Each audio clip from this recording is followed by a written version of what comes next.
Hello, I'm Jack Rickard. This is EVTV. My compadre and consigliere has kind of fallen off the map this week. He has developed some sort of tumor under his fingernail of his right index finger. I think that's the finger he picks with.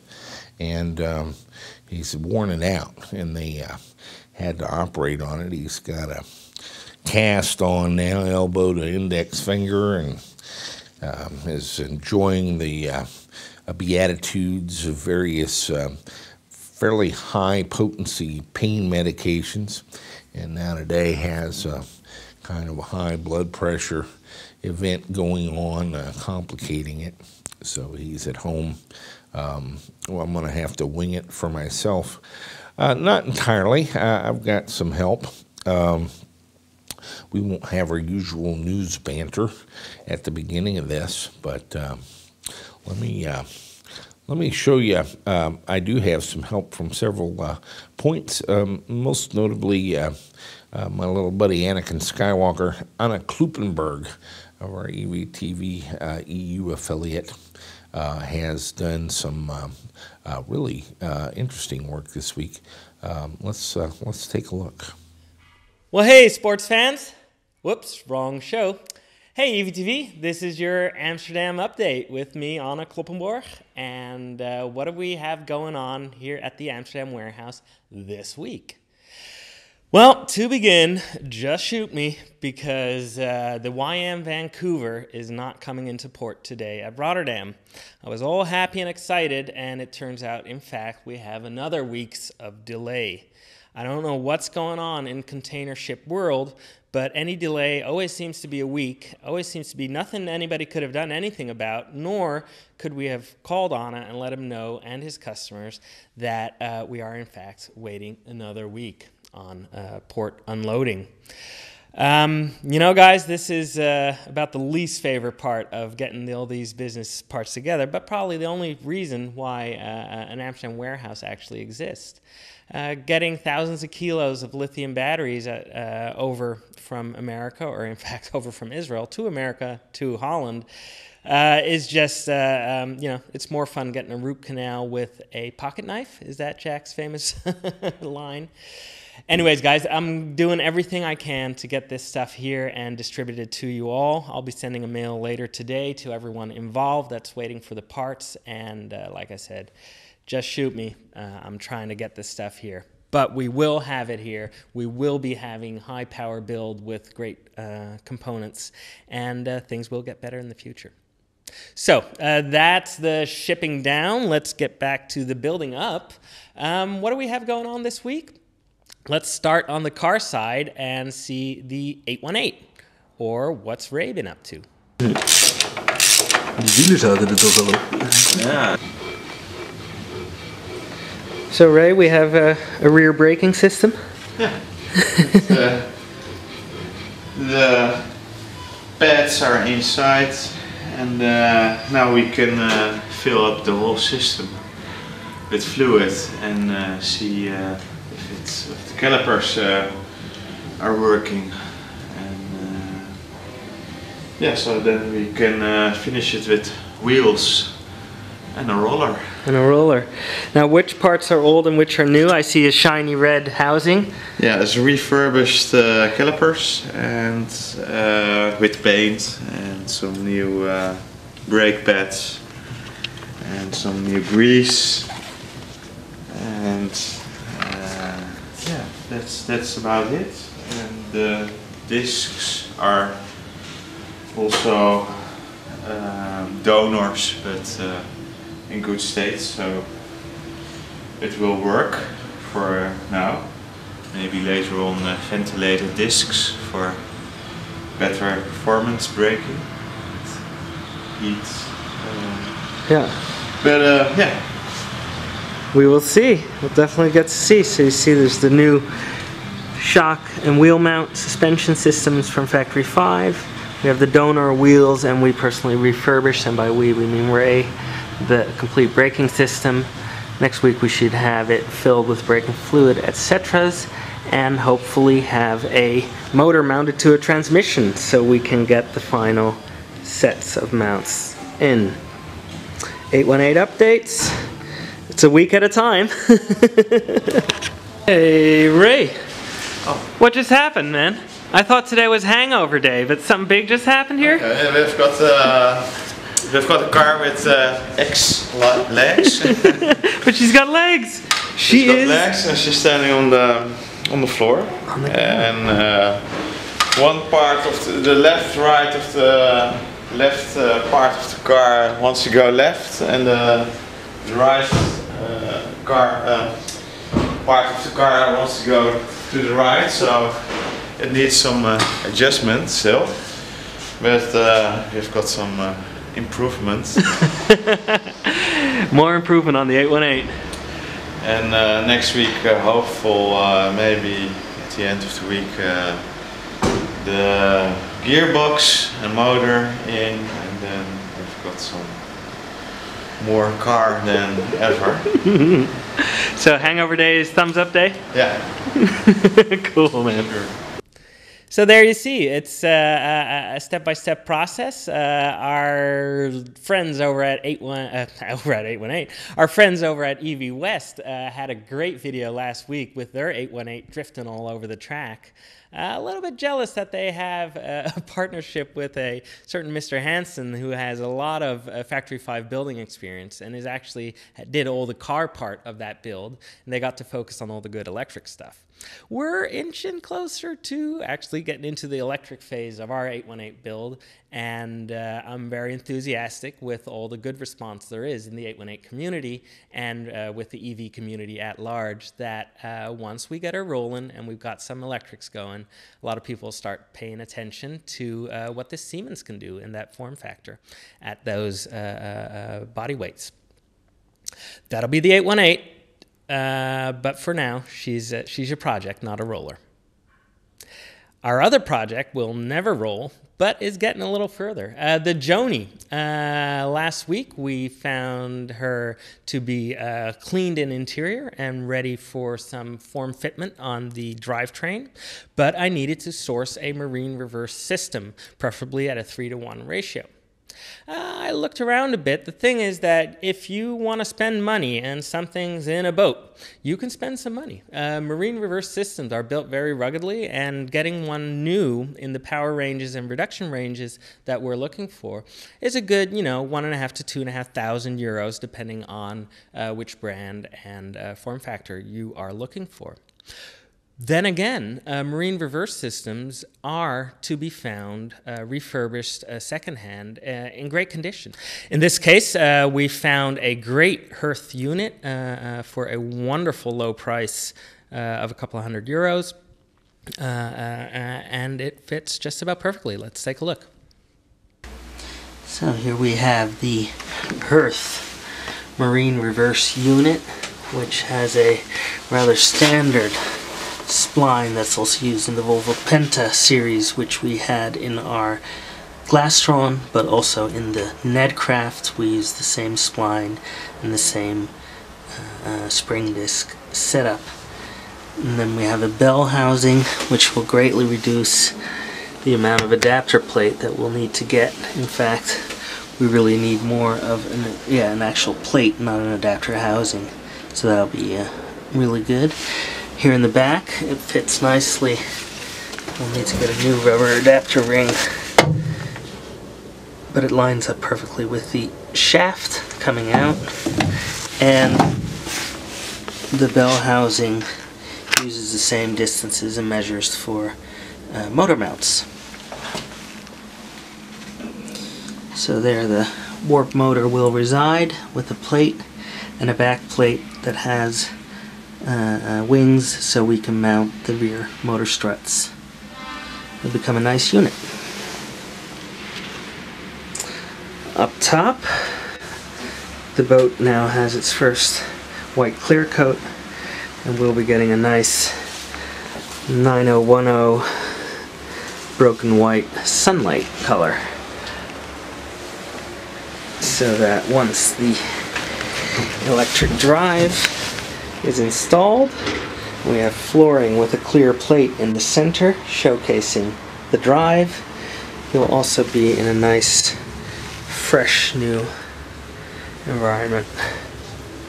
Another week of improvements for the Joanie. Let's see what next week brings. Hey guys, I wanted to take a moment and show this marine reverse system as it will be hooked up to the Warp 9 motor. We have a Warp 9 DC motor here. As we showed in the previous film, this marine reverse unit fits very nicely in the boat. It lines up well with the shaft, has the same dimensions, and I was able to find one that has the right kind of motor mounts and bell housing, which will greatly help us in getting it all mounted in the boat and getting it all coupled up to the motor.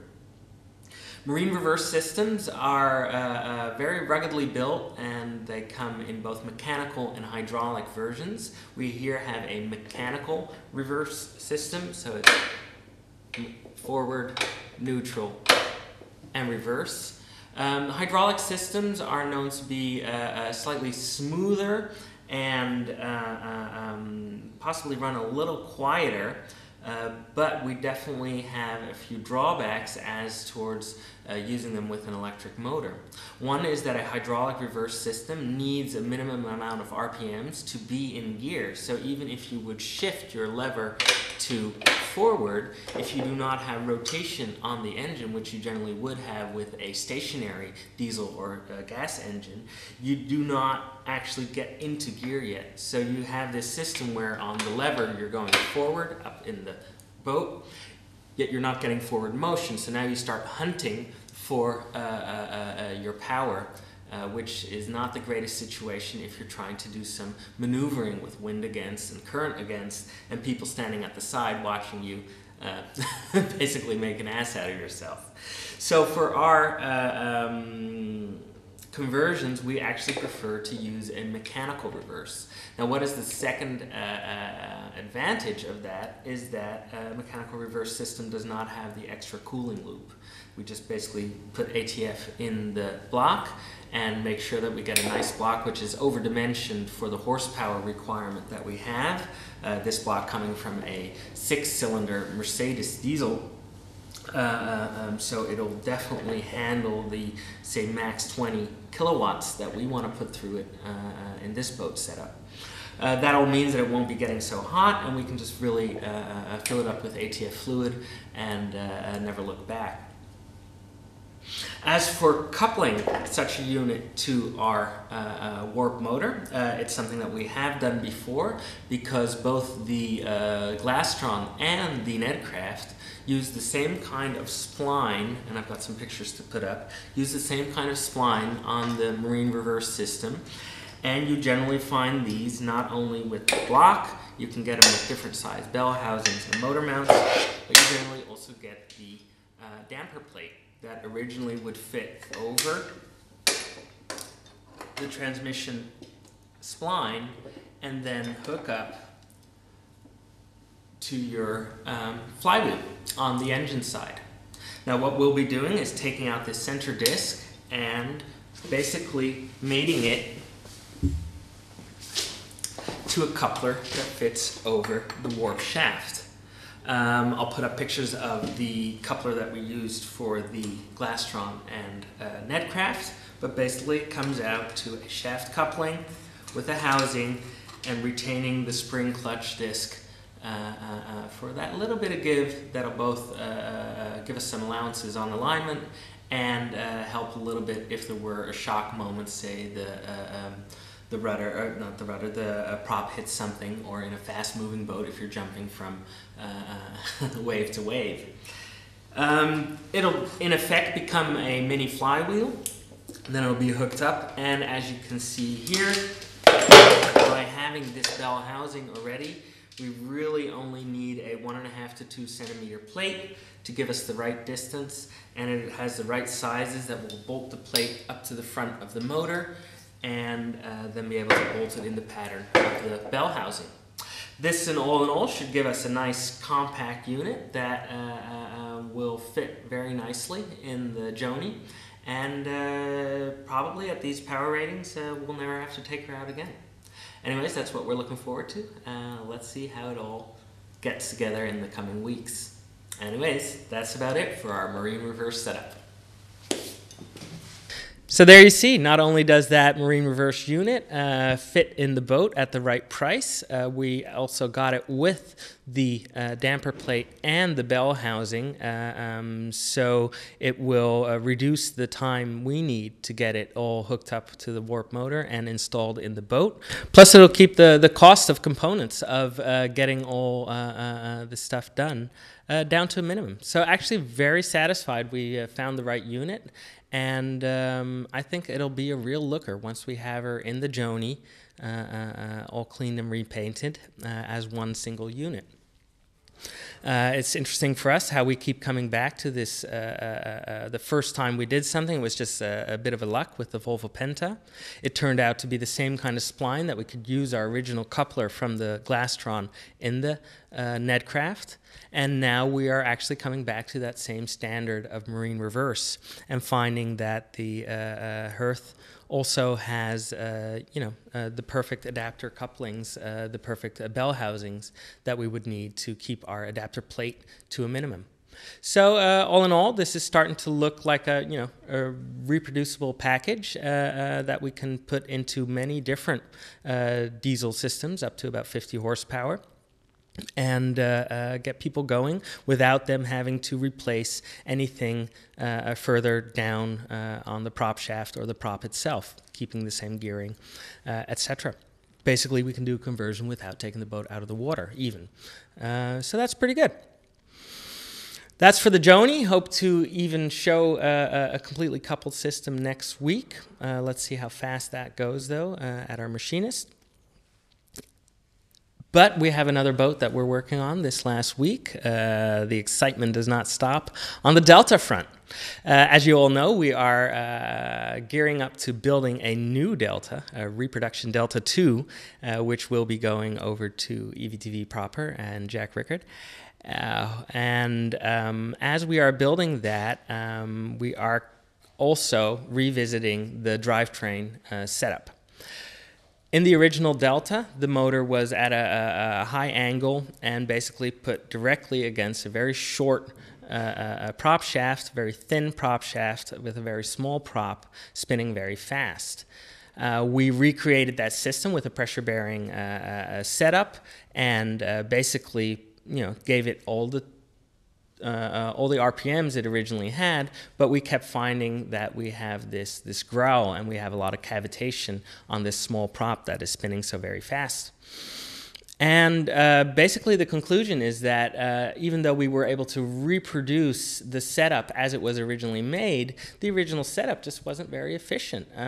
Back then in the day, they built this quite quickly, right after the Second World War, using readily available components, and basically thinking, hey, we'll put in more power, spin the prop faster, and we'll go a little faster. Which is true, it's just you're not doing it very efficiently, and definitely not doing it very quietly.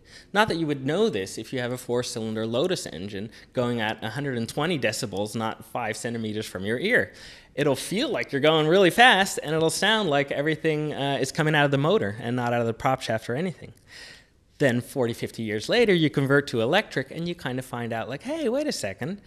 Spinning props at 5,000, 6,000 RPMs, not the greatest deal. Having a prop shaft, which is only 15 millimeters diameter, not the greatest deal. So using a slightly more modern naval knowledge, not our own, but sourced from others, the boat builders that are building the new Delta, we've come out to completely redoing the drivetrain, flipping the motor, and making a 2-to-1 belt-driven system that should definitely up our efficiency and allow for a much larger prop, which is much more efficient both at low and high RPMs. And then now it will be at a max of 2,500 RPM instead of 5,000 RPM. This was the week that we got the new motor mount system in, and we went over to the boat builders to have it installed. Okay. Yeah.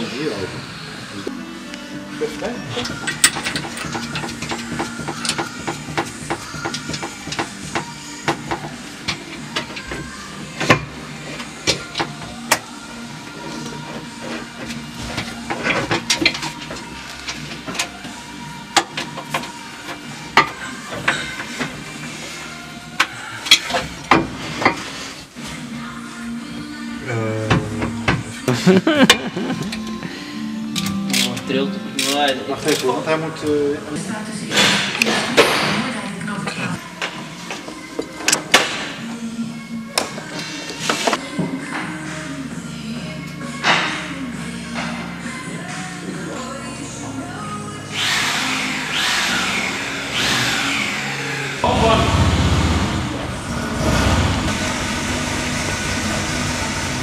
Naar voren. Zakken. Naar voren.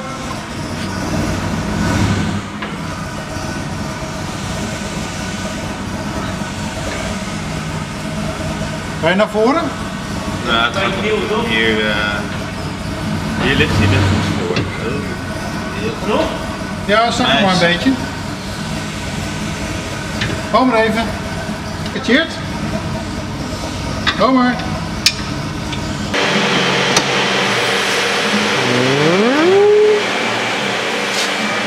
One Delta pack for one Delta.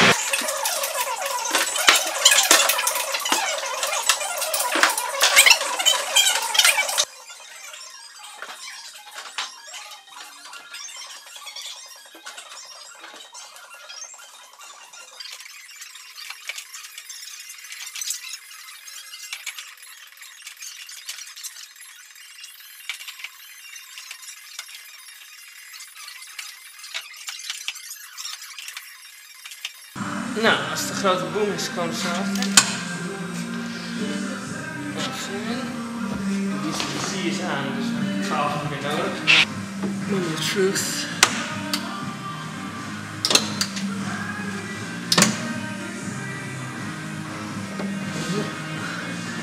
Ik hoorde wel wat Ik hoorde klikken. 1 keer klonk.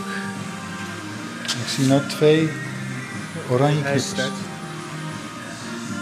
Nou, fijn. De schroef loopt vrij blijkbaar. Ja, maar hij loopt de motor af. Maar we moeten blijven. Hoezo? Delta is back alive. We now have the motor mounted with a 120 kilowatt rated belt drive system, 2-to-1. Doing some final fine tune action, and we should have her in the water and tested by this week's Friday show. Looking good, guys. Looking forward to some EV grins. So there you see, once again, everything came out, everything went back in, looking shiny and new. I just had a phone call that the belt is now fully mounted and aligned. We had some alignment issues with the belt kind of walking off or on to the motor, depending on which direction we were spinning. Now it's been properly aligned. Not in time for a test run for this week's show, but I definitely intend to do some high-speed testing this coming week, weather holding, and so we'll have some action for you on next week's EVTV segment. Hey, that's about it for our project updates this week. 818, Joanie, Delta, all going forward. Jeep coming next week. E-Beetle after that, when and if we do finally get our Better Place packs in. But for now, you all keep building. I'll keep building. And we'll see you soon. Take it easy. Naturally, we're on pins and needles to get our own little red Delta. And I'm curious to see as he adds this revised drivetrain with a 2-to-1 reduction, a belt drive, and so forth. And essentially, this is not even a 16-foot boat. It's more like 15 feet. Our Aristocrat will be 16 feet, but the little red one is barely 15. It may sink when I step into it, but I think with a larger prop and shaft and lower RPMs, the efficiency and drive on this boat could be very impressive. So he continues to work on that, and we are on pins and needles to get our version of it. He's got a number of other interesting projects going there with the Joanie, more of a sedate drive applicable to really auxiliary drives for sailing vessels is where this is already kind of a popular thing with lithium batteries and electric drive. And so we'll follow his work there carefully. The 818 should prove interesting with the Siemens. And against Eric Hansen's HPVS 35 times 2. It'll be curious to see how all that shakes out on the track time-wise, or perhaps at some point we could get them going head-to-head. It would be very interesting. The EV West guys continue to confound and amaze. They've got a number of things going that are quite interesting. One, Harbor has pretty much put together a two-speed power glide that can be mated to an electric motor, and I'm going to pursue with him the possibilities of doing that, especially for the Siemens motor. I think that would be a kind of a deadly duo to offer the mated Siemens and a two-speed power glide to drop into essentially any rear-wheel drive vehicle profitably, and be able to have reverse and 2 forward gears that you manually kind of select, but in an automatic transmission. And then within a rear end, you should be able to have the advantages that we look to for a transmission with really a pretty minimalist transmission. This is commonly used in drag racing. That power glide is very popular. And so, but they also, I had urged him to pursue this kit. He was doing this Beetle for the guy that many of you have seen, and he's offering the electric Beetles for sale. But he had kind of nailed down the battery boxes, the cable links, everything, and has put together a kit. He's showing a number of kits. A lot of them seem to be just a basic HPVS AC50 system for under $10,000 without batteries that you could use to do many of the cars he lists with adapter plates, which is always kind of a problem for especially the first-time builders. They just can't quite picture how to do that motor transmission interface, and so Harbor's eliminated that problem for a number of vehicles. But specifically, if you look at the particular Beetle build that's complete, with the batteries and everything at about $19,000, I think. He's actually got the battery boxes and that sort of thing done, down to the bit parts to do a Beetle. And so it's, I understand a non-trivial expense at nearly $20,000. But if you want just an excellent Beetle build, I wouldn't pick a piece in there different from what he's got. They're all the right pieces. I have heard from several points that Borg-Warner just won't sell e-gear drives to individuals. We've just received our latest order of a dozen. That's probably the 3rd or 4th time we've reordered from Borg-Warner, and they're gone.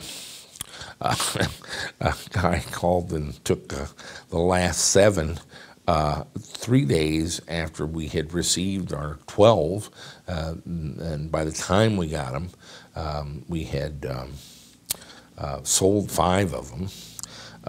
They're moving production to Beijing, and our lead time is going to go to 90 days. But I would have to say at this point that while Borg-Warner may not sell to the DIY crowd, we are pretty established with them at this time. We've ordered from them 3 or 4 times since the AZD acquisition. and we're not having any trouble with them other than just the time. They don't have any more pre-built for the Azure Dynamics. They're building them specifically for us and are quite willing to do that. We're probably going to order another 20 or 24 immediately and try to talk them into one last build in Alabama before it goes to Beijing. Just so we have some in stock. But we've got some of the Ford dealers that are doing the maintenance on the eTransit Connects are apparently having some problems with this eGear drive, and they're coming to us for them. We've got 2 dealers that we basically supply them to, but other small outfits, I wouldn't say exactly hobbyists, but small vehicle prototypers and so forth are increasingly just having difficulty dealing with board directly, and we've got them in stock, usually sitting on the floor, and go out the next day. So that seems to be picking up as word gets out that you can get them and get them through us. So we're going to probably have to invest. They're quite expensive to stock, in that I have to take 12 of them at a time, but then we may bump that to 20 or 24. So that's what's going on there. I have been driving the 1974 VW Thing for about 10 days as my daily driver, playing with the JevQ installation and some of the changes we've made to turn brake lights on and fans on and so forth. And it's been a delight to drive. Let's take a look. I'm here today with the VW Thing. This may be one of the longest builds we've ever endeavored, and it's on a vehicle that really doesn't take that much work to convert to an electric car. The reason is that our mission isn't precisely to build an electric car. We've developed this as a test bed for a new motor and controller combination and the development of our generalized electric vehicle control unit. You may recall, many of you may not, that in the late fall of 2012, we purchased a number of Siemens motors and DMOC 645 inverter controllers. DMOC actually stands for Digital Motor Controller, from Azure Dynamics Corporation, which had gone bankrupt a couple of months prior to that. We got an eTransit Connect at a very right price of $6,500, which we perceived as a better value proposition than the $58,500 they were selling them for as new. It was listed as incomplete. Turns out the only thing incomplete was the paperwork, and it drives fine, and we use it as our shop van today. Surprisingly sprightly for its weight. We had 65 of these motors and about 50 of the DMOC controllers. Unfortunately, they followed the OEM model of being controlled entirely by a vehicle control unit. And we had access neither to the vehicle control units or their firmware. There were actually another company involved in the development of that who offered to assist us, and several of the engineers. And it turned out that their avarice for ducats was simply phenomenal. They so desperately wanted to cash in on this little bit of knowledge they had, they forgot to cash in.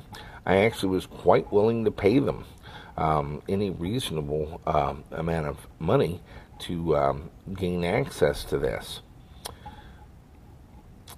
They thought maybe there was a little more on the table, and so they never could quite name a price.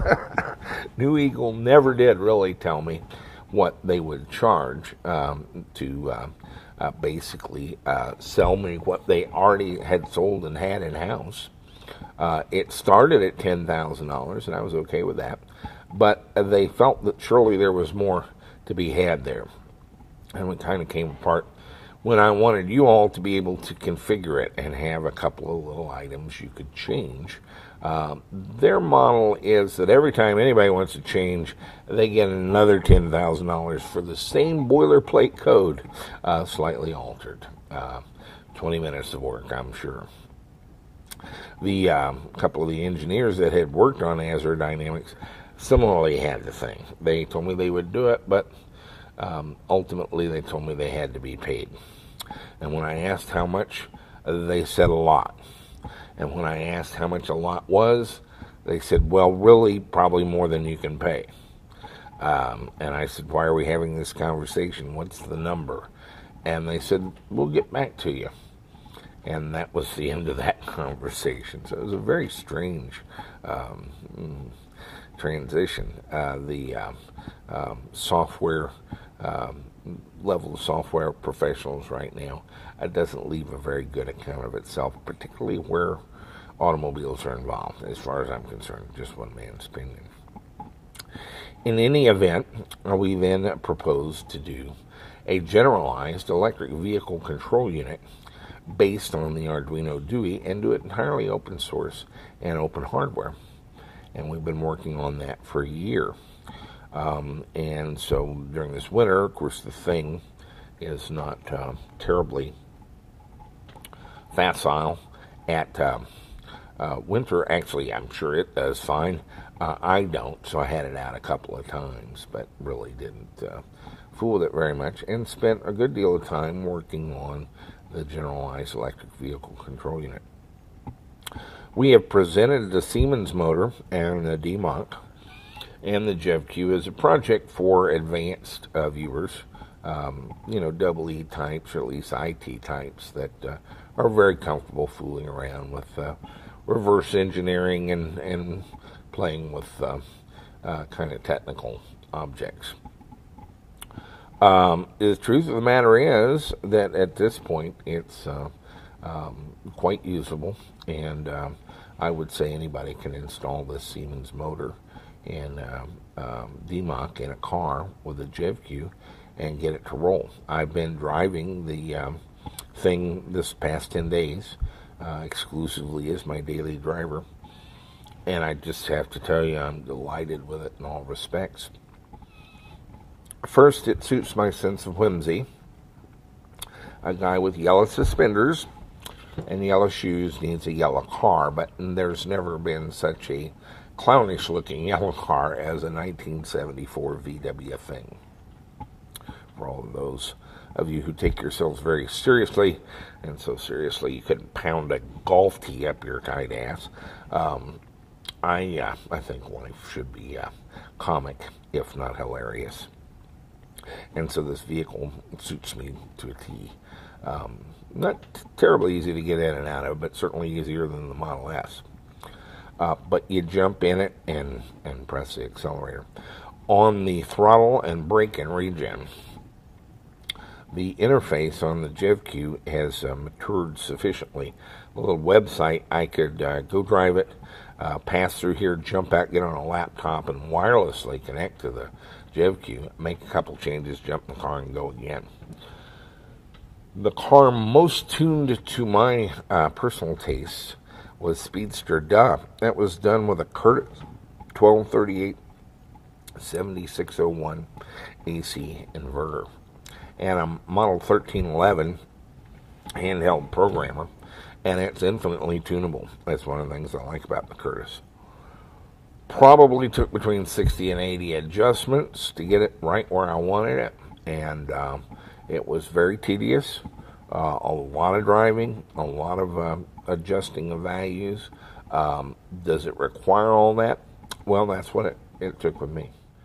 Ultimately, we got it done, and Speedster Duh was the most comfortable car I've ever had.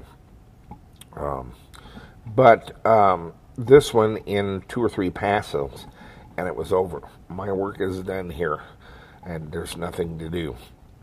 the regenerative braking, the coast gap, the acceleration, most importantly, the very fine resolution slow speed control in the parking lot. It's just perfect. The pedal is very akin to the Model S, except I can adjust it infinitely to my tastes. But somehow, maybe I got lucky. The third pass, it just feels perfect. I can pull up the stop sign, stop, without ever taking my foot off the throttle.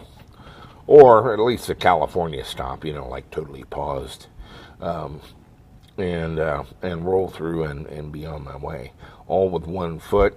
It is very quick from 0 to 35. We're at 2,400 pounds, perhaps 300 pounds lighter than the E-Transit Connect. It's just perfect. Sebastian Bourgeois and Rebirth Auto made us a adapter, which he charged me way too much for, especially since I bought 10 of them. But all is forgiven. It was a piece of work.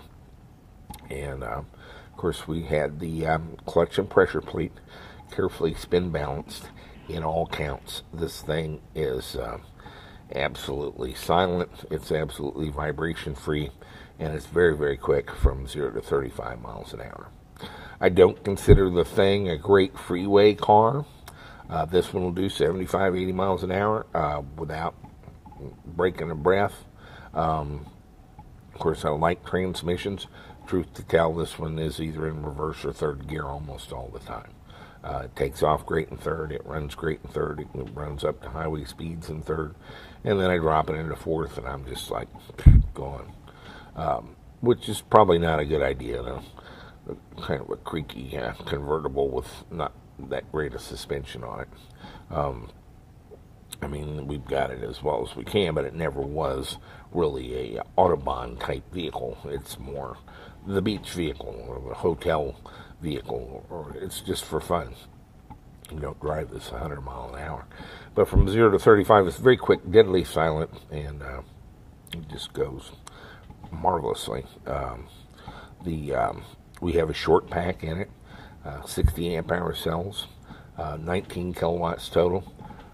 We have a speedometer on order with a GPS. I have oversized tires, so my speedometer is horribly inaccurate and has sort of precluded me from doing very detailed testing of range and energy usage.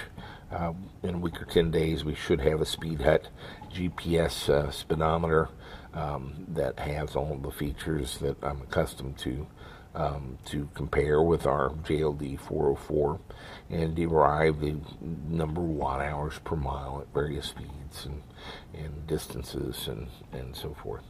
So we'll be doing that testing. Particularly curious about this Siemens AC system, but it's we're in pretty good shape here. We'll keep after the vehicle largely because it continues to be the test bed for the DMAC and Siemens 645. The work continues on it. It works fine to drive the car. We're in a phase of feature additions and looking at other ways to make it a more mature and elegant product. Ed Clausen is working on a design 5.0 to incorporate BLE, Bluetooth, and updated and more available wireless module, as they have quit support for the one we've been using. But we're also looking at the case, the connectors, better weatherproofing, lighter weight, smaller, less expensive to produce, move the USB out into the wiring harness, some things like that, internally antennas, and just a little slicker package. And that'll be 4 or 5, 6 months before the first of those become available. We're selling the JevQ 4.3s right now, and they're working great. I've been working on just little features, things that the other programmers don't want to fool with because they're no big deal. There's no big gain there. I've added a feature to turn on the brake lights when you are using regen on the throttle, so the Mack truck doesn't crawl into your trunk. We have a cooling system that runs all the time with a pump and two racing heat exchangers that circulate glycol water solution through the inverter first and then through the motor. Works fine in town. If we go out on the freeway, it doesn't quite keep up. The temperature climbs and the inverter goes into a current limit. The good news is I'm not really using all the cooling system. The two heat exchangers have two howler fans that I hadn't been using because they were so loud and drew so much current. Of course, they dramatically increase the cooling effect, but I don't need them in town. So we've added a function to the JevQ. We have motor temperature and inverter temperature available to us via CAN from the inverter. And so I've got a configuration item. You can set a temperature for the fans to come on and the temperature for the fans to go off. You can do this with your whole cooling system or just the fans, however you want this, to turn the fans on if we reach a certain temperature. Now I can drive around town in silence without these howling fans on. But if I go on the freeway where I need additional cooling, they'll come on automatically. What else? Pre-charge management. As you know, I've been through half a dozen contactors on this vehicle because of the massive capacitors, 10,000 microfarads really, on the input of the JevQ the DMOC 645. That if I hook the batteries up to them, the sudden current spike absolutely blows up even a very large Tyco contactor. And so we've had to devise a pre-charge circuit. And the JevQ handles both the pre-charge relay and the main contactor relay very well. Again, our configuration website wireless on the thing is working well. Colin is working on ELM 327 emulator, I guess, over Wi-Fi, and eventually we'll extend that to Bluetooth with an eye toward having all of this, and in fact all the information that's available to us that we can calculate kilowatt hours used, and amp hours used, the pack voltage, the pack current, the power, the torque, the RPM, the DC current, and so forth on an Android display or an iPad display. All that's in the future for JevQ. I've right now got benches set up for the testing the UQM Power Phase 100, and we're going to do a module for the JevQ to drive that drivetrain. I have some aspirations to use that in a boat that we'll be doing later in the year, but also the Reinhardt Motion Systems controller. I have the CAN documentation for that. We'll be doing a module for that on the test benches. Eventually, those two and the Scott Drive will each get their own vehicle to be a test bed for them that we can use ongoing to test changes made to the software and hardware to make sure that the vehicle still operates well. I've found some of our coders are more or less casual about actually testing things in the real world and prefer to deal with it at the text level. But in order to make it a safe product, we're going to have to have some way to test it thoroughly before it leaves here anyway. The open source hardware and software are certainly available, and if you do it yourself, you may rely on yourself for that sort of thing. But I think we'll test them here. So the development goes on.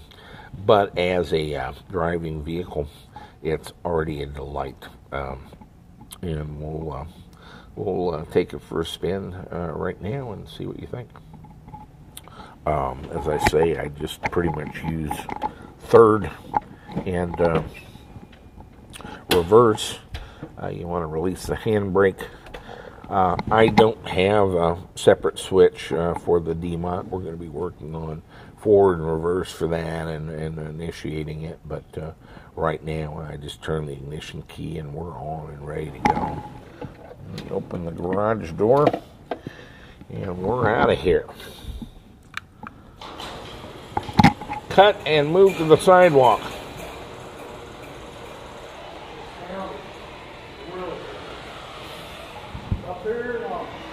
Up on the left, aim at the garage door. I'm going to drive out and head east on the road. I want you to catch my brake lights coming on when I come off of the throttle. Tell me when you're ready.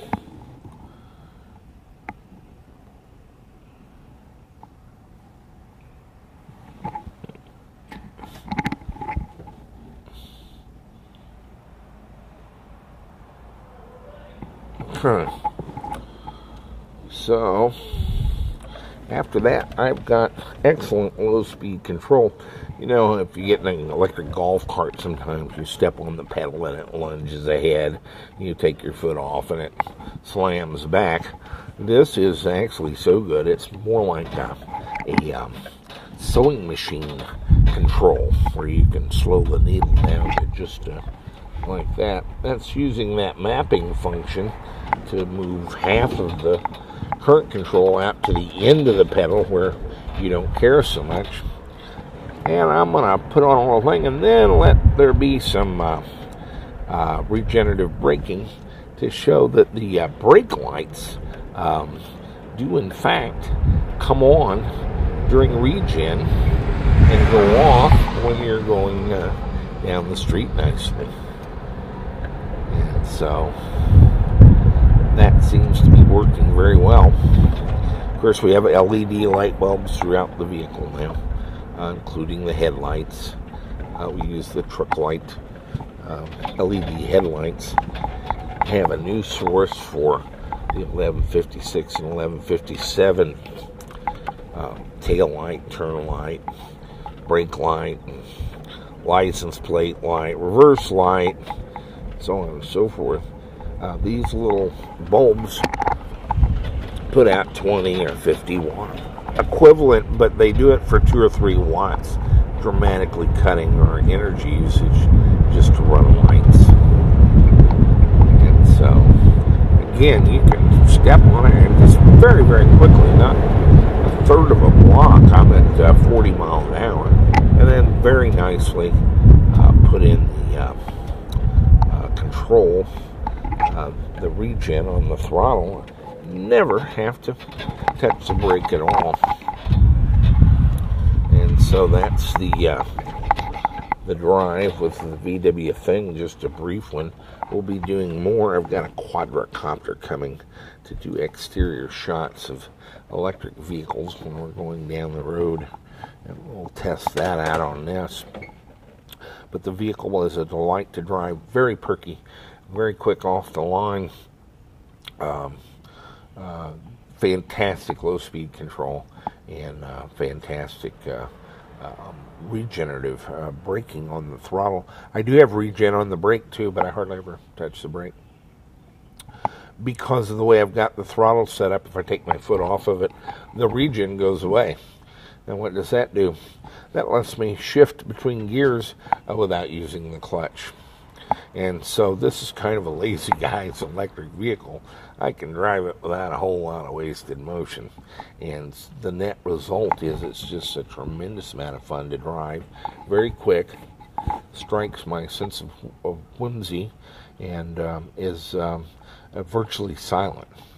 In fact, it may be one of the quietest electric vehicles we've done yet. We usually have blowers going and cooling fans and so forth. I guess the Escalade has 3 or 4 of those in different places.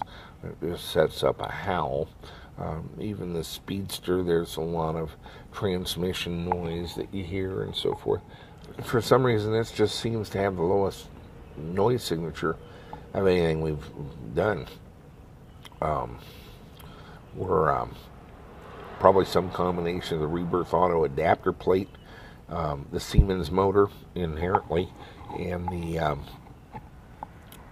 maybe the clutch and pressure plate balance, but it's just absolutely no vibration, no buzz, no sound of any kind. It's much quieter than a golf cart, but with excellent low-speed control. So I'm thrilled to death with it. I'm very happy with the Siemens motors and the D-Mach, and I think it's just a step on the way to better drivetrains all the way around. I look forward to the UQM power phase, the Reinhardt motion system controller for the Siemens, some other ones we're working on, and of course the Scott Drive, which we're probably going to do our next build with the Otmar Ebenhex Doka with a Siemens motor and a Scott Drive from Scott Osborne in New Zealand.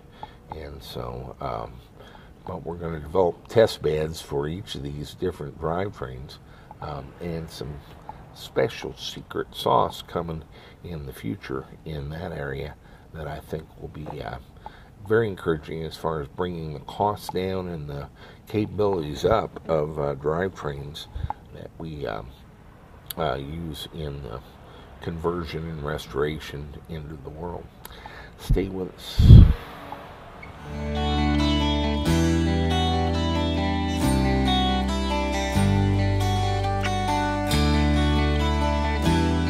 Making electric boats isn't just making boats cleaner, it's making boats better.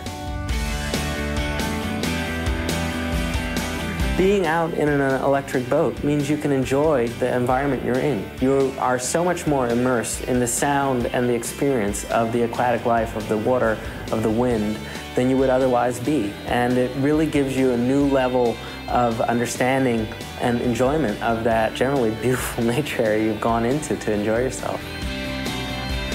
What an electric motor does is that it gives you all this power in a vibrationless, soundless way.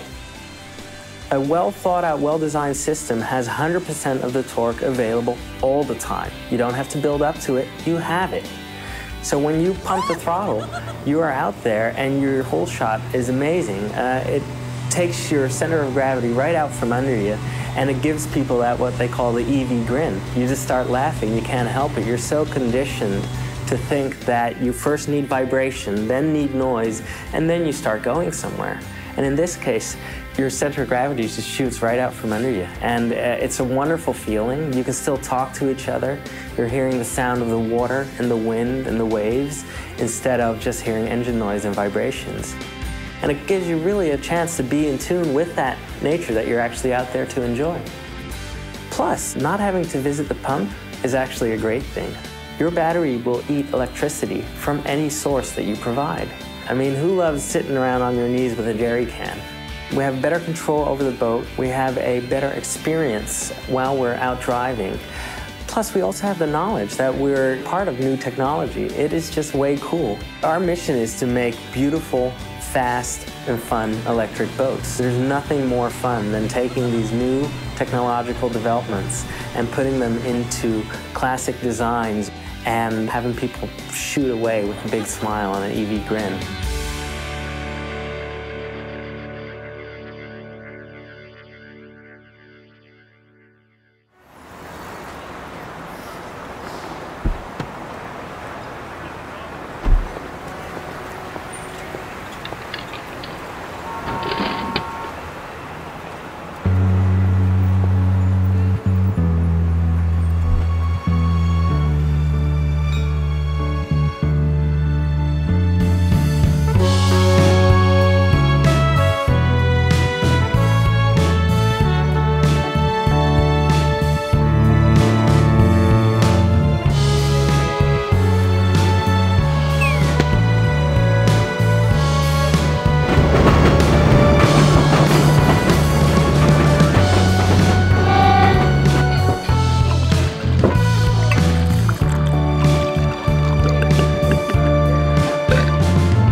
Brothers started in a garage. Amazon started in a garage.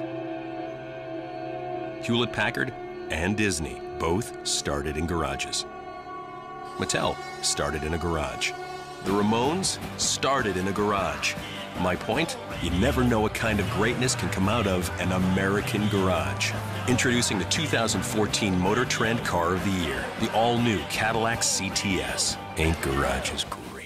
So that will continue. The thing is we have a bench, a test bench set up dedicated to the DMAC 645 and Siemens motor. And now we have a vehicle test bed dedicated to the DMAC 645 and the Siemens motor.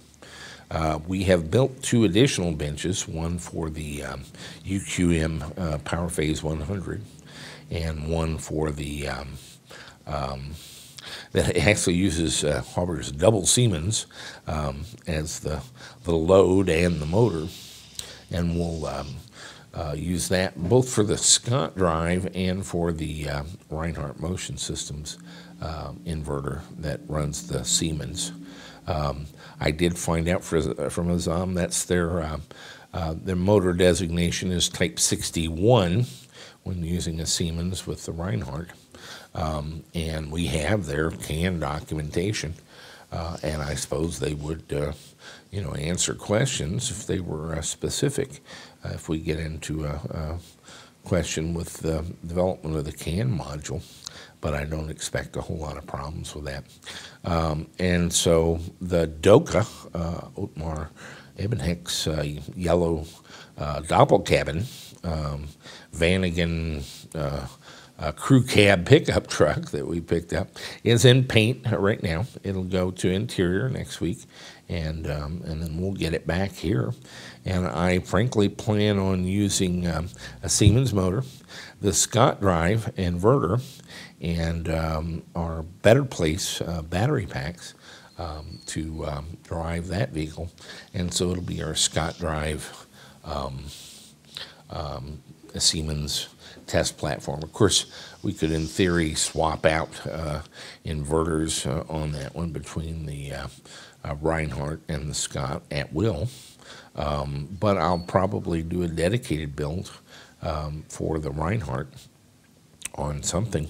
And so we'll have 3 test benches and 3 test bed cars for these different drivetrains. And we think this exploration of AC drivetrains is a necessary part of it. Of course, we have the HPVS AC76 in the VW Carmen Ghia, which will serve as our test function for there. And in fact, it would be fairly trivial to swap out different motors from HPVS into that vehicle for testing purposes. And so this is proving to be a little more involved than I had hoped, and a little more expensive than I had hoped. But I'm very encouraged about the prospects with these new higher power, very smooth AC drive systems. This is kind of what everyone sought for years in the EV community, and they're here. And they're going to get better, and they're going to get less expensive. I'm pretty sure we're going to wind up in pursuing it with an abundance of inverters and motors, and hopefully getting them cross-characterized and cross-adapter pleated up to where they really are more interchangeable than we normally think of AC motors and inverters, and that allows experimentation and design variants that can lead to magic things sometimes. We have a friend, Michael Brown, who attended the first 2 EVCons, an IBM retiree. He actually left IBM and went to work for a solar company doing monitoring software to make their solar systems very configurable and monitorable.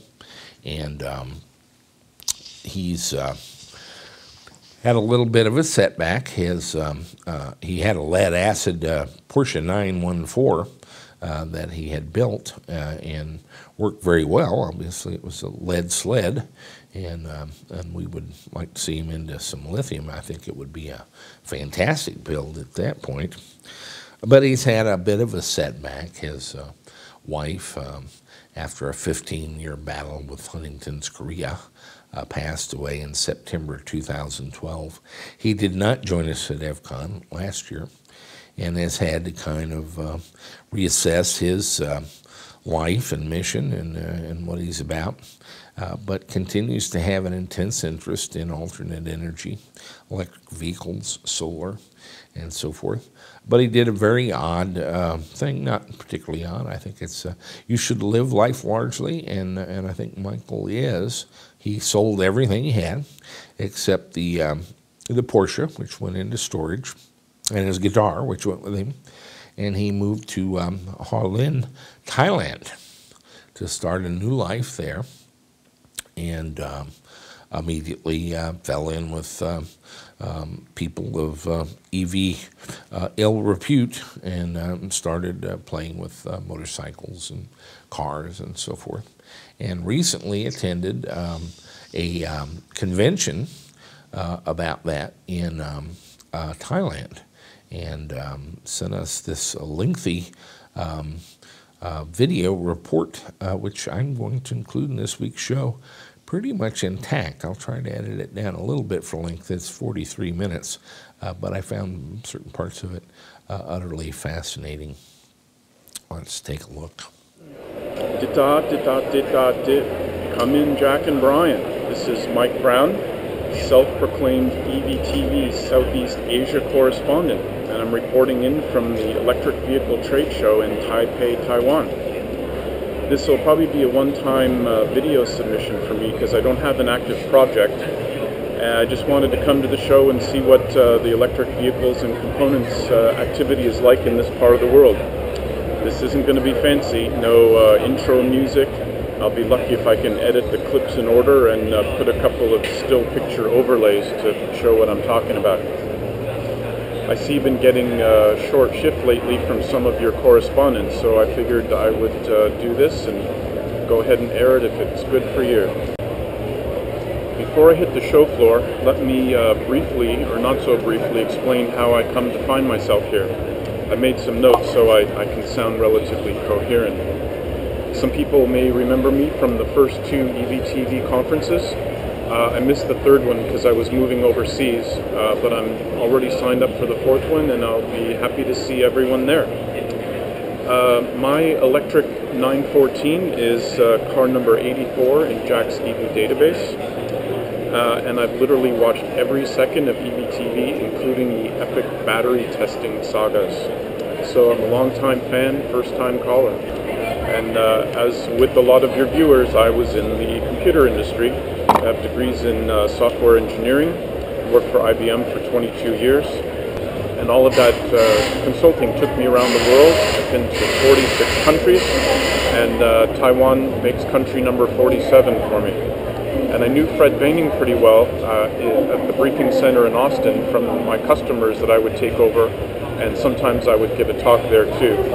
But neither of us had the electric bug at that time. So my interests in alternative energy and electric cars had been simmering for a long time, but I didn't act on anything specific. And we were living in Australia in 95 and 96 when the EV1 was launched, and then slowly fell apart, so I missed all of that. And I went to a showing of Who Killed the Electric Car at our local Fringe movie theater, and there were several converted cars and pickups in the parking lot. And that started to get me thinking seriously. So I became a work and travel from home IBMer when we moved to Paso Robles, California in 2008. And that should ring a bell for Brian because Paso has over 250 wineries, and we're in heated competition with Napa. And we did our best to take advantage of the situation there, including our favorite winery called Graveyard Vineyards. And they offer a dessert wine among their other award-winning wines called Deliverance, which is infused with 3 kinds of chocolate liqueur. It's really good. On the day I closed on my house in Paso, I contacted a local solar power company called REC Solar and told them to start engineering a big system for me.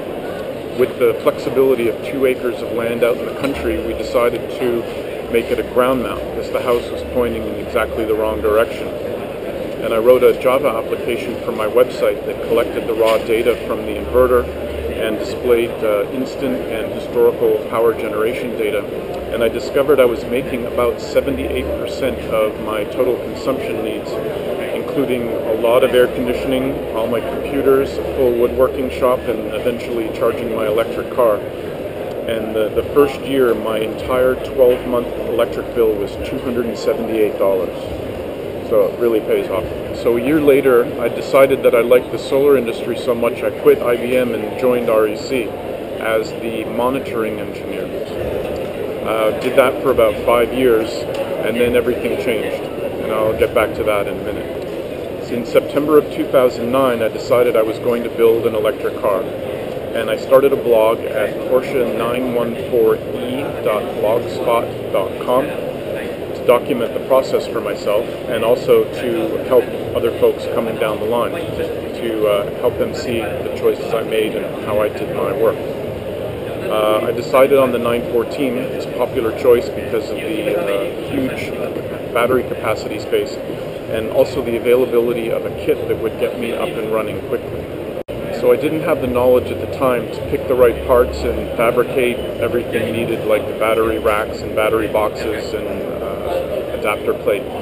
But I'm really good at following directions, so I went with a kit from Electro Auto. In hindsight, the kit is really well engineered and complete, although it's based on a system with 20 lead-acid batteries. Sorry, I hadn't discovered EVTV yet, and the lithium-ion price was just a budget buster, so I figured lithium would be version 2 of the car. It was a DC kit with a Warp 9, a Curtis 1231C controller, machined adapter plate, taper lock, battery mounts, battery boxes, spools of wire, dozens of bags of hardware, copper battery bus bars, gauges, contactor, 100 other parts, and a really good complete manual. But the only disadvantage was they took my check and I didn't hear anything from them for a year, despite phone calls and emails. Luckily, I only lived about 4 hours away from their house, so on a Saturday morning I drove my pickup truck up and asked them to give me all the parts they had. And so they scrambled around, filled up the truck, and I went home with the promise of getting the rest in short order. As for the car, I bought a 1973 1.7 liter off of eBay. The ad said, "Looks good from 10 feet."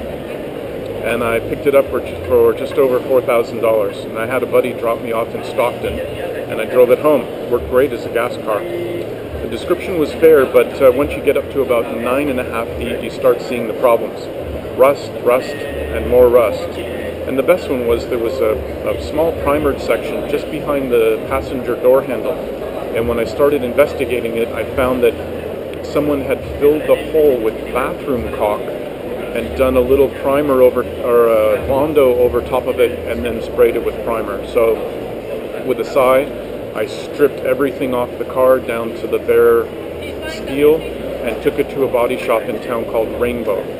They were recommended to me by a guy who had them work on his real 356 Speedster, so I knew they could do a good job.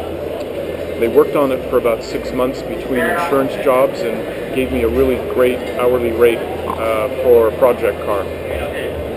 They blasted it down to bare metal, fixed all the rust, pulled out all the dents, primered it, and painted it in Meteor Metallic Gray, which is a current Porsche color that I saw on a turbo one day and decided that I really liked. And I kind of modernized it by removing a lot of chrome and the vinyl across the T-top for a more modern look. So with the car back and most of the parts in hand, I started on the rebuild and restoration. And I restored every nut, bolt, washer, rubber, and electrical thing in the car.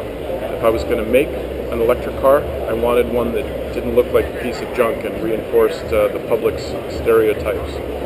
I did take a few liberties with the design by upgrading to modern fuse blocks because the original one just scared me. and I put all the controls and everything inside NEMA-rated waterproof enclosures with transparent covers and gland nuts. And the kit came with a 120-volt charger, so I added a 120 to 240 toroidal transformer, the AVC1 board from Modular EV Power, and a J1772 plug, so that I could do both household charging, opportunity charging, and public car charging station charging. And it's not a lot of current, but the pack was small, so the occasional top-up or overnight charging was fine for me. So being a data junkie, I wanted to collect everything that I could out of the car as it's rolling down the road. So I went with a system called Pack Tracker.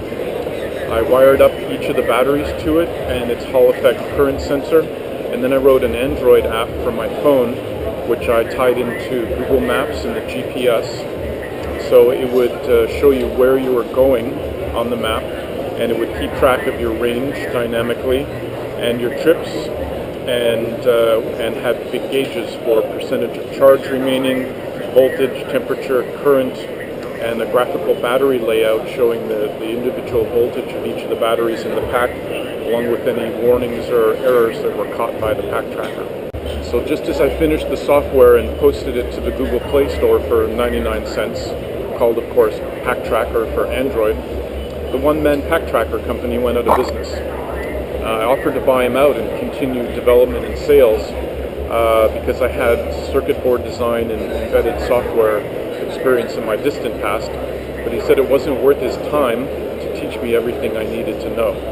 So that Pack Tracker hardware is now a dead end. I did end up selling about 20 copies of the app, including 2 guys from Sweden and a guy in Virginia with a gorgeous catamaran with an electric maneuvering motor.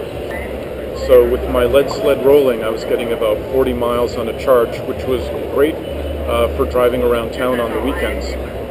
I took it to several car shows in town and an Earth Day event and showed it off, and I even won the first place trophy for Best in Class called Special Interests. I don't know what that means, and I don't know who I was competing with, but I will take it.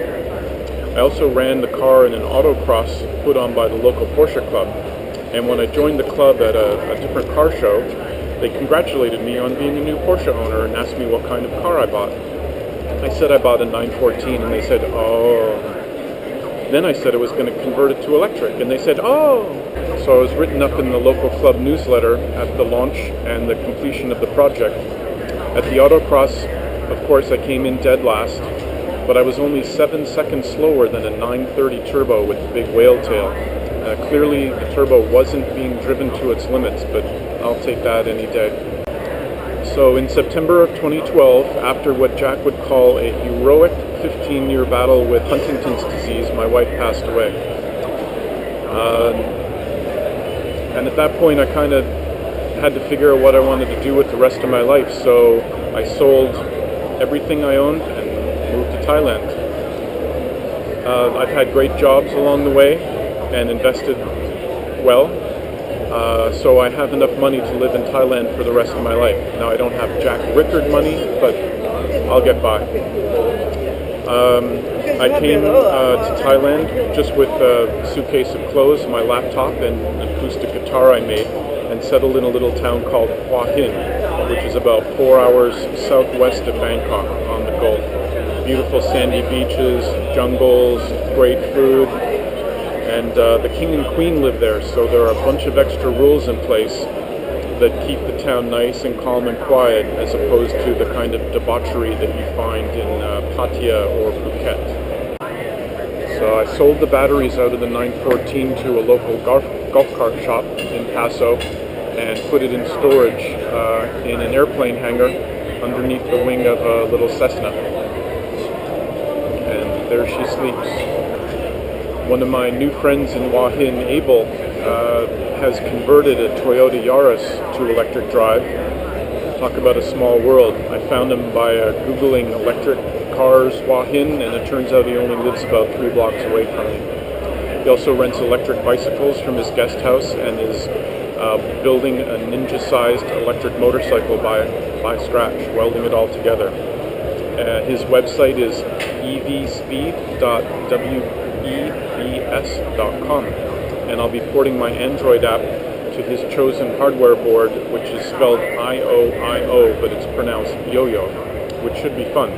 We've discussed the Arduino concept, but we'll stick with the Yo-Yo for version 1. A couple of months ago, Abel got a free ticket from one of his parts vendors for the show, so he wasn't able to come, so I grabbed the ticket, and here I am. Okay, so what's the state of electric vehicles in Thailand? None. Well, I've heard there's a Roadster, Tesla Roadster, in Bangkok. I don't know how he got it into the country, and I don't know how he's driving it on the road, because it's not legal. Just to import a car into Thailand, you get slapped with a 300% tax and import duty fee. And that 300% is on whatever value they decide to assign to your car when it's sitting at the dock. Nudge, nudge, wink, wink.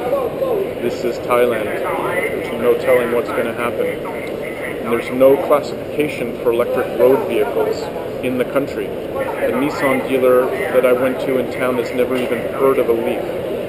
I did find an electric golf cart shop, and they also sell electric motorbikes like we see at the show here, but you can't drive them on the roads. For converted cars, like what Abel did with his Yaris, there's some mythology about having a government-approved electrical engineer inspect your design and the build of your car, and Abel's working through those dragons right now. So let's take a walk around the show and see what we can see, and I guarantee we're going to bump into an old friend of the show. Here we are at the show. It's actually 4-in-1: electric vehicles, motorcycles, auto parts, and auto electronics. There's about 500 booths altogether. I think about 100 of them are electric vehicle related, which is straight ahead. And I'll kind of walk you through and show you some of the interesting booths. So this booth is a Taiwan Automotive Research Consortium, a research group, and they've got a demonstration hybrid car here. And they've got a floor-mounted battery pack with green ice lithium batteries, and I'll show you that booth in a little while. And you can also recognize our favorite Brusa charger in the back. It's pretty much just a rolling prototype as they do basic research and then do technology transfer to manufacturers. And do those also have the A123 cells inside? Yes, of course. Yeah. Okay, so the same form factor cells are in that pack. Yeah, okay. I'll show you. Yeah. These more pieces. Right. Yeah. So if we look at the little ones, you can actually see their A123. A123. Yeah. Yeah. 26650 form factor. And you say that these are actually manufactured in America and shipped here. Yeah.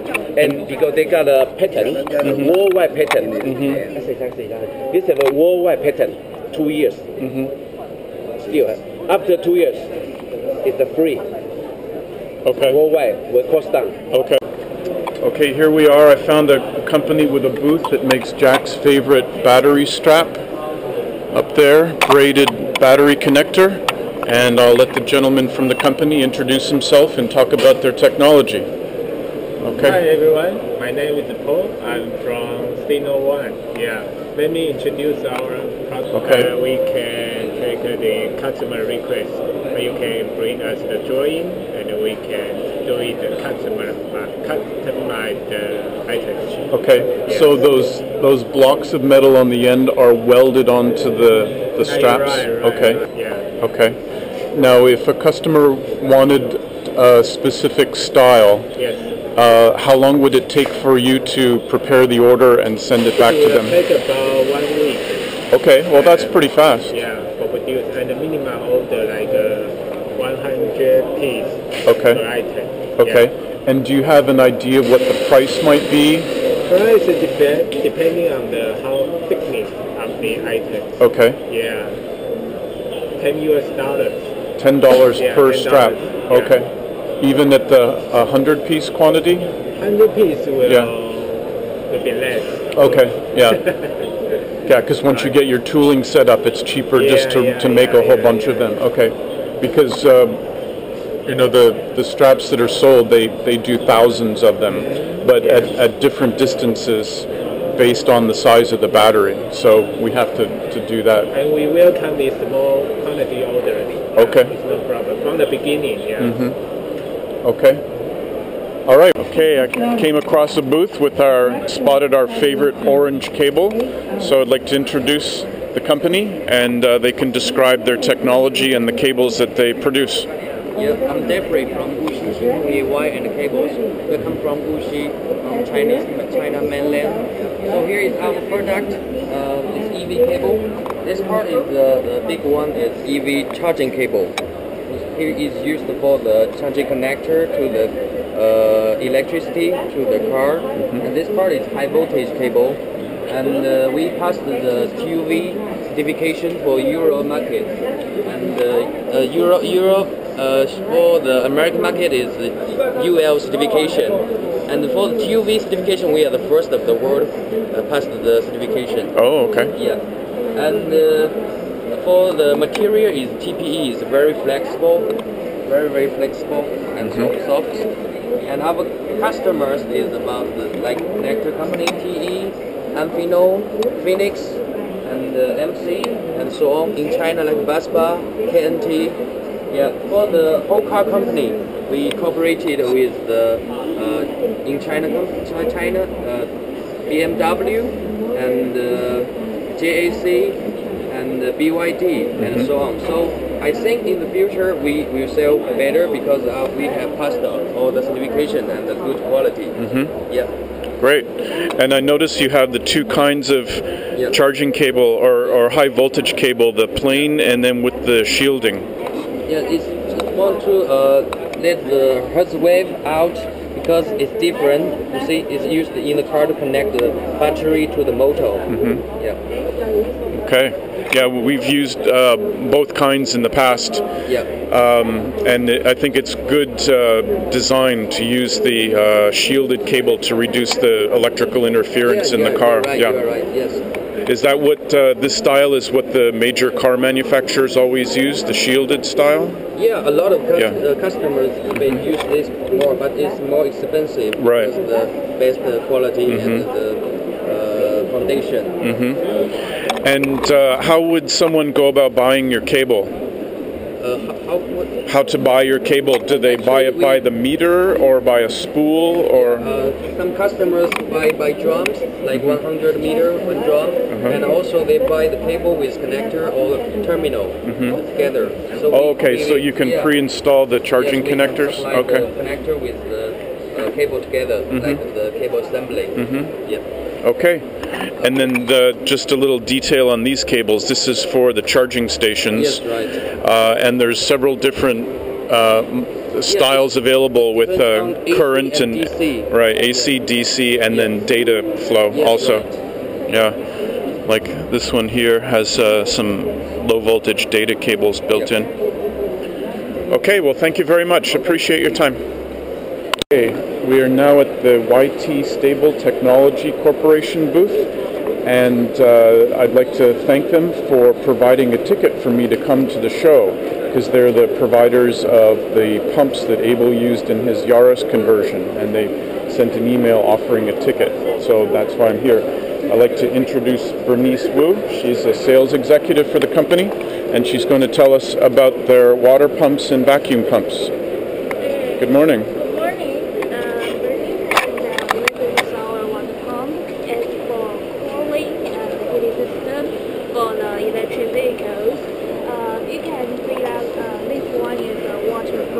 Is a single one all by itself.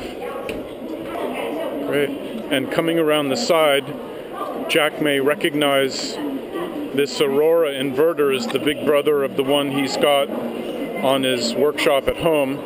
Aurora is the brand for Power One. Power One was bought by ABB. So this Trio version is their three-phase inverter line now. Okay, so I'm here at the Master Hold booth, and they've actually productized Jack's idea about lithium battery packs for golf carts. And you can see in here they've got 4 packs bolted inside the seat, 48 volt, 80 amp hour system. But the key ingredient they've added is data transmission back to the kind of golf cart control center through a Zigbee device connection. You can see the Zigbee device ID for each golf cart, and then it updates the last time it read data from the golf cart and the voltage for each of the 4 packs. You can also click the detail button and it gives individual voltages for all the cells inside the pack. Hello EVTV viewers, I'm here at the Renaissance booth with Tim, and he's got a very interesting motor that I'd never heard of before, and he's going to tell us a little bit about the technology behind it. It's called a switched reluctance motor, and you'll see there's a small one here, and it's got 6 control cables. And then the other side of his test bench, he has a normal 3-phase AC motor that's acting like a generator and load during the testing. So I'll get Tim to explain a little bit about the features of the SR motor for us. Okay. Hello, my name is Tim, and we are making a demo set for doing hybrid electric vehicle or electrical vehicle motor driving control system. And as you can see, SR motor is a main driver for electric vehicle. And the SR motor's advantage is the rotor is a silicon metal instead of permanent magnet. Due to the rare earth, the price become higher and higher. So we use a cheaper one instead of IPM motor. Mm-hmm. Yeah. So there's no rare earth metals in this motor, and there's nothing magnetized in it? Yes. Okay, it's just iron. Yeah, it's just pure wire and silicon. Okay. Or iron. Mm-hmm. Yeah. Okay, so we're now here at the Rapid Tech booth, which is a distributor for Sevcon controllers. So I thought I would visit with Sevcon and see what their plans are. They've got some parts on display here in the window. And we're going to meet David, who's works for Sevcon. He'll give us an introduction, and then we'll talk with Todd on some of the technology issues. Okay. Hi, yeah, my name is Dave. Just a brief introduction into Sevcon and some of the products that we do. This is our latest range of AC controller called Gen 4. The family comes in different sizes. We have a size 2, a size 4, size 6, size 8 and size 10. This is a size 2 controller. Typical application would be a small on-road EV vehicle such as a Renault Twizy, or maybe one of the performance bikes or scooters. The next size, the voltage range on our low voltage products, which is size 2, 4 and 6, ranges from 24 volts up to 72 volts and up to 650 amps peak. Our higher voltage offerings are size 8 and size 10, which range from 100 volts to 300 volts and a 300 watt controller peak. Okay, and I see them over in that cabinet. Yeah, they're much larger units, more higher voltage, higher power. Yeah. Higher voltage, higher power. Typically used on-road cars, like your saloon cars, and maybe some bus applications. One of our latest products is a H3LP, high voltage, low power controller. Okay. And that's typically going to be aimed at the agriculture market for the utilities that hang onto the back of the tractor, and also maybe for some auxiliary equipment on buses such as air conditioning units and pumps. Okay, and then when you get into that size controller, you start doing water cooling in the block to dissipate the heat. Exactly, yeah. But both the size 8 and size 10, the size 8 you can buy in 2 options, either air cooled or water cooled. To be perfectly honest though, not only one of our customers is taking up the air cooled. Everyone's going for it's actually glycol. Okay, yeah, sure. Yeah, but once you get to that sort of size and power, you definitely need some form of liquid cooling. Yes. Okay, well thanks for that. Maybe we can have Todd come over and show us a demonstration of the system in operation.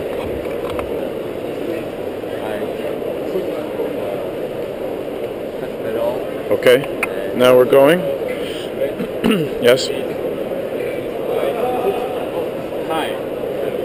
Speed will more high. Yep. works just like we would expect. Okay, so you've got a, is this a CAN bus based throttle pedal? No. No, okay, it's a... It's not a CAN, but we have a CAN touch panel. Okay, so the Sebcon can read both CAN bus throttle and either voltage or voltage throttles, single or dual channel? Yeah. Okay. And you can see this. This is the Sebcon CAN communication to the display. Okay. And the battery message to the controller. Okay. Great. Can you push the throttle again and we can watch the CAN bus monitor and see how it works? See if we get the glare on this. Okay, so now we're in drive. Okay, I see the speed coming up and the motor's turning. We can see the bar gauge coming up here. We're at 2 amps, 18.6 volts on the battery. And this is being driven all by CAN bus data flowing over the bus. Okay, great. Okay, and do you have any future plans for new controller models or new applications that you're shooting for? We do, yeah. As I say, at the moment, the controller range we've got a size 2, 4, 6 and 8. In our development plan, we're very soon going to have a size 9 controller, which just sits in between the 8 and the 10, obviously, and a size 7's on our roadmap as well. Okay. And what we're also finding as well, we're getting some requests for integrated product. So integrated motor and controller, and also integrated controller with DC-DC converter. Right. So yeah. A lot of requests. Yeah, DC to DC converter is always a bit of a sore spot. We've burned a lot of those out. Yeah. They're very delicate, and you got to make sure it's specified right for your system. We do a range of DC-DC converters. It's only 300 watt maximum at the moment. Okay. But these are a very reliable product for Sebcon. I think last year we sold over 100,000. Oh wow! And we don't get any back. Okay. And they're your own design? Our own design. Okay. Yeah. And where's your engineering team based? The engineering team is actually based in Gateshead in the United Kingdom. Okay. But we have manufacturing facilities in Juarez, Mexico, Poland, yeah, and also in Shanghai. Okay. Great. Well, I was very happy to see you here. I know Jack's been interested in testing and working with some Sebcon controllers, so this will be a big help. Great, thank you. Okay. Okay, here's the big surprise. As I was walking around, I discovered the China Aviation Lithium Battery Company booth, old friends of the show, and I made an appointment to meet with Sherry Wei, who's the General Manager of International Business for CALB Worldwide. So let's say hi to Sherry. Hello, Sherry. Hi. Say hi to all the EVTV viewers. Hi, EVTV. We're all big fans of your batteries, and I notice you've got the new CAM series batteries on display here. So can you tell us a little bit about the new batteries and why they're an improvement over the CA series? Okay. Since our batteries are very good for the electric vehicles, so the main application for this battery is the EV. The customer's requirement, they want to pursue longer distance per charge. And that's why we designed the new model, which gives battery case of the batteries, which can improve the energy density 20% compared to the second generation batteries. Okay, so by switching from a plastic shell to a very thin, is this aluminum or steel? Aluminum. So a very thin aluminum shell, you've increased the energy density by 20%. Right. That's outstanding. Very, very, very important for the industry. And right now you've got the 72 amp hour unit in production? Right. The 72 model is kind of started mass production and delivered to the market already. And the other models with different function, they are still doing the final test right now. Okay. Like the 25P, this model. This one we call that power battery, which means this battery can charge and discharge with full C rate all the time, and to 20C maybe like 10 seconds. Okay, 20 peak seconds. discharge, yeah. 20C peak discharge, wow, Right. okay. But it's still on the design right now. Okay. Okay. Now I know that Keegan sent Jack some of the 72s for testing. He's got them in the battery test lab now. And what other sizes of capacity do you plan to sell in the CAM format? Well, this is 50. 50 this model is kind of with a very low cost because we want this model to be used in the telecom industry. Okay. For the signal tower base. So for that application, the customer require very low cost. So this is the low cost battery, and this one is 80 amp hour. Also for the passenger cars, buses. Okay. Now I know the 100s and the 180s are very popular with the EVTV viewers. Do you plan on having the larger capacity ones in the future? Yeah, the CAM. So far, we don't. No plans for that. Okay. So we're going to have to base our designs in this form factor and this capacity. Right. Okay. 75, 50, 72, and 80. Okay. Okay. That's for the these future 2 or 3 years. Okay. And are you going to continue producing and selling the CA series for those people who are comfortable with that? Right. Okay. Good. Well, thank you very much. This is going to be a highlight of the show for everyone. So I thank you for your time. Thank you. Okay. Bye-bye. This part of the show floor is all about motorcycles and motorcycle parts. And the booths are much more professional and with fancier products. If this was Thailand, I'd be afraid that they were dudes. So it looks like John Wayne is still alive and well and making motorcycle accessories.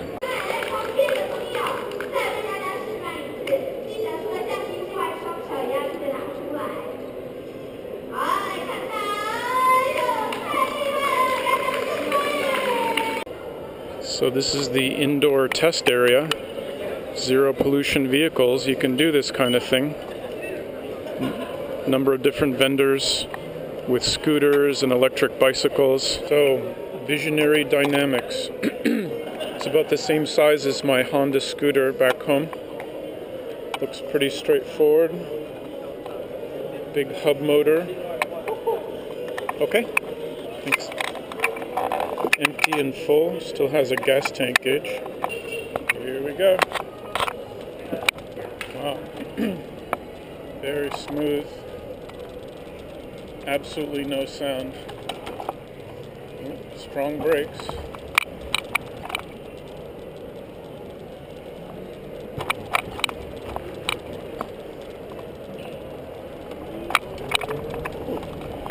Good pickup.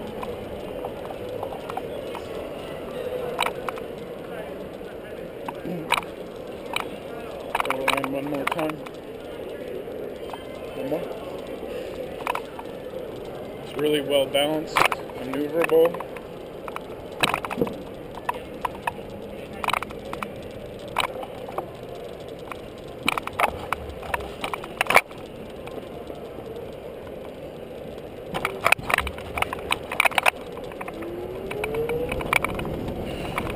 Very fast.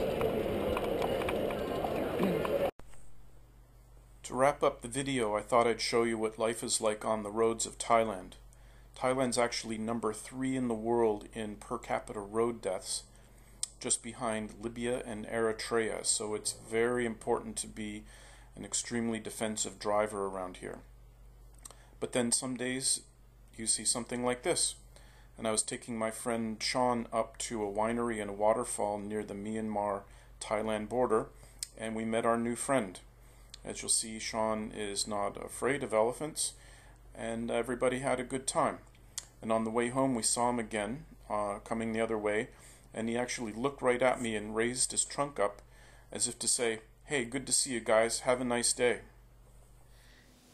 And so, a lot of things. We have talked to Sevcon about becoming a dealer for their now emergent Series 8 and 10 inverters. And as you saw, CALB is displaying their cells this week in Thailand. We are going to pick up, we've got a UPS pickup scheduled for Monday of this next week from the Pomona warehouse of our first 200 CAM 72 cells, the new cells with a much higher energy density than previously available, and in a very small, lightweight aluminum metal can. I've got it coming with the little copper bus bars, but I've been talking to my old guy in China that's for many years done our braided straps. I didn't think we could do anything particularly well at 25 millimeters. Au contraire, he tells me. We can whip you up a couple thousand of those toot sweet. And so we're going to look at his design for a new 25 millimeter, a very short but still flexible strap for the new CAM 72s. And I'm very excited about the introduction of this new generation of batteries, which we'll talk more about next week. I do have a great video from Ed Clausen, who's working on the number 5 version of the JevQ hardware. I was going to include it this week. I probably still could, but he's going to visit me here a week from tomorrow. And so we will shoot next week's video, hopefully with Brian back, next Friday. But I'm probably going to let him drive the VW thing, and maybe sit and chat with him a little bit about it. He's using the DMAX 645 and the Siemens, of course, with the JevQ in an absolutely stunning BMW 320i. And so I may put this off for a week with Ed. I'll probably push that to next week and combine it with his VW thing drive, and perhaps our conversation then about JevQ and his build. And I think that would be a good pairing for next week. And of course, hopefully we will receive our CAM 25 cells, the next generation, from the China Aviation Lithium Battery Company. We've had kind of remarkable response to our discounted offer on the CALB SE series cells. These are 2 generations old, but they're perfectly good cells. We tested them recently. They're down 6.75% or 6.94%, I think, in capacity from what they left the factory. I'm comfortable with that test, except for one thing. I would like, maybe we'll do this with the CAM cells next week, to take them and compare their factory listed capacity with what we can see using my capacity testing techniques. I have conceded that there does appear to be some calendar loss, but a lot of times I can be talked into things. I think we should take a look at a new cell, fresh from the factory, with what they have on the paper and what I measure here, to sort of calibrate this and see if there isn't some inherent capacity loss between the way they measure it and the way I measure it, which is entirely possible. And then there is the other strong possibility that the capacity loss is nonlinear. In fact, I would find it very, very natural, a very sort of sympathetic notion that they lost 3% capacity in the first month, and then it trailed off to a very flat loss of capacity from there. It could go the other way with, in fact, in testing, we find that the cells, as you exercise them, this was a generation ago, I haven't tested this recently, that they would actually increase in capacity with use during the first 50 charges and discharges. So that's a possibility too. The test I showed you a couple weeks ago is indicative that there may be something to calendar fade. It's not, people have been led down the primrose path on, more data than that. And so I would urge you not to consider that to be the final word or even my final word on calendar fade. This is an open question now, and we're going to continue to look at it from a number of different angles, so stay with us on that. But we are moving a large number of SE cells, and some of them in quite small amounts. 2 cells to this guy, and 4 cells to this guy, and 5 cells to this guy. In fact, our first order of May, we kind of keep track of our sales by month. Our first order of May was for 2 braided battery straps. It was a huge order. And so we celebrated that sale with a drink and a toast and so forth. And our first sale of May was 2 braided battery straps. But we're getting a lot of little orders for SE cells. Those guys find applications for them. They're not probably a critical application or driving a full EV, but they, at that price, they can pick up a couple or 4 or 6 cells and play around with them to do various things, make a little 12-volt battery or whatever. And so we're seeing a lot of that, and then of course some big quantity sales, 200 or 300 at a time. And so they're moving pretty briskly. I still would hesitate to characterize how long we'll have those available from this sales pace at this date. But don't wait the summer on that. It's not quite the Better Place battery pack emergency, but it's there's no more of them coming. When they're gone, that'll be the end of that program. Unlike the CA series and the CAM series. So we're very happy with the way the batteries are going, the way the inverters and controllers are going, and that General Motors now recognizes where innovation comes from. There was a couple of other items this week.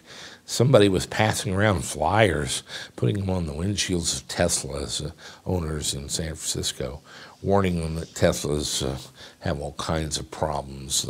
The batteries will burst into flames if they're bumped or they get wet, and that Elon Musk and Tesla were the primary reasons for military activity in Afghanistan. Everything from hives to, I believe they actually made a tie between Tesla ownership and anal itching, which was the furthest extreme I could imagine. Something with the seats.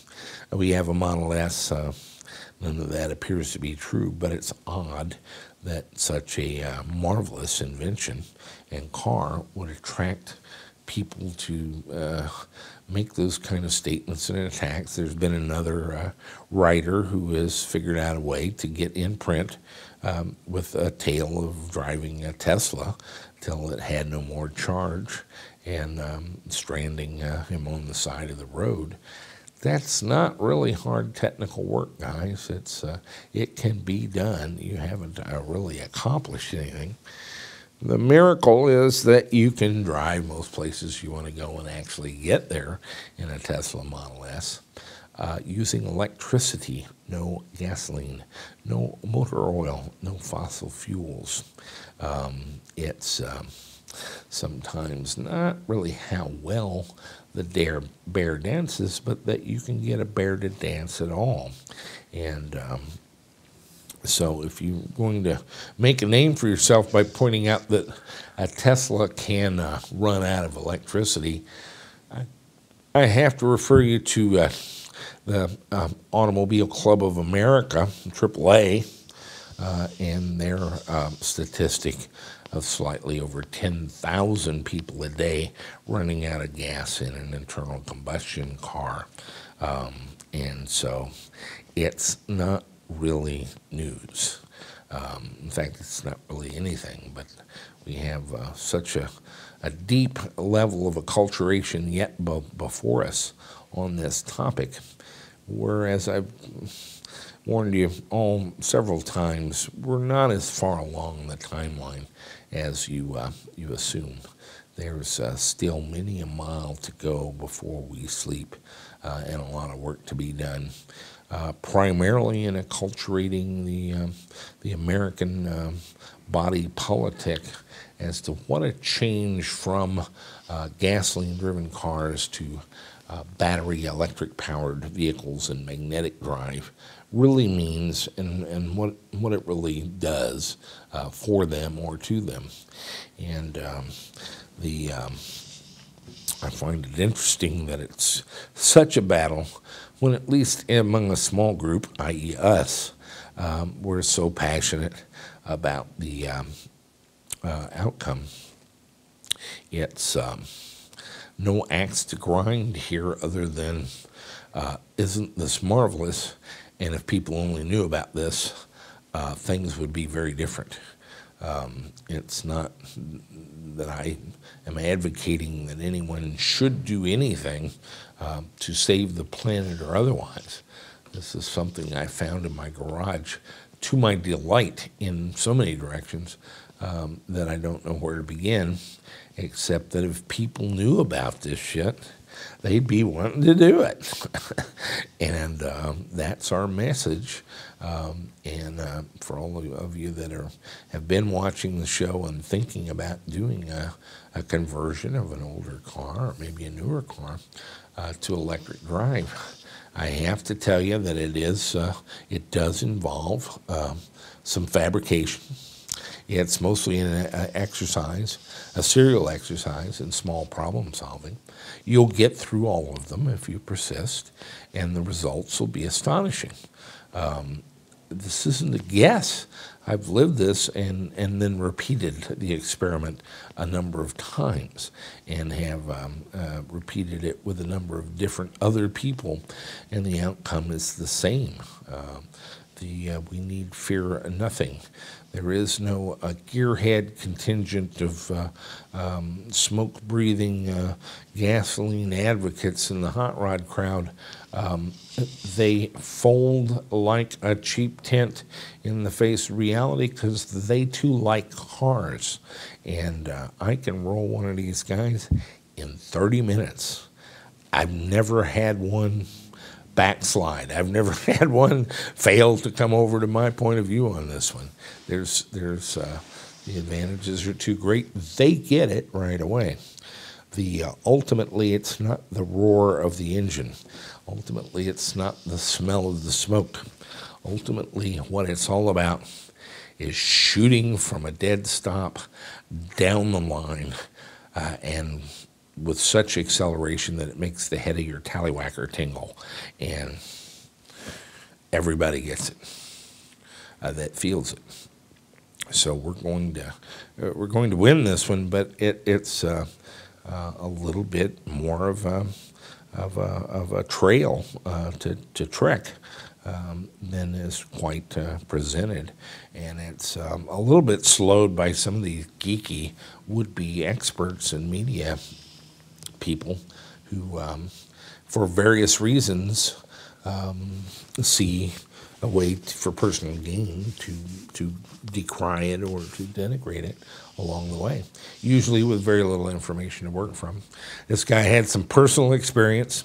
He drove a Tesla on a highway 100 miles an hour, and he did drive it until it's